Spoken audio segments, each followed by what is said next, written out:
एक मर्तबा एक शख्स हजरत इमाम अली अलैहिस्सलाम की खिदमत में आया और दस्ते अदब को जोड़ के अर्ज करने लगा, या अली, एक सवाल मेरे जहन में है कि अल्लाह ने इंसान के लिए हजारों नेमतें अता की, उनमें से एक अनाज है, फल है, सब्जियां हैं, लेकिन ये रखने के बाद इनमें कीड़े क्यों पड़ जाते हैं? बस ये कहना था। तो इमाम अली अलैहिस्सलाम ने फरमाया, ऐ शख्स, शुक्र करो कि खाने पीने की चीजों में कीड़े पड़ते हैं, इनमें कीड़े पड़ना भी अल्लाह की नेमत है।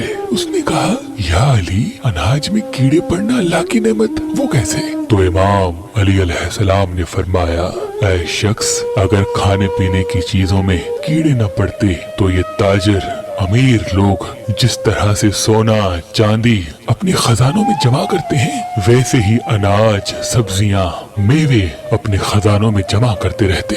और जिस तरह से गरीब सोना चांदी देखने को तरसता है, वैसे ही गरीब अनाज, सब्जियां और मेवे खाने को तरसता।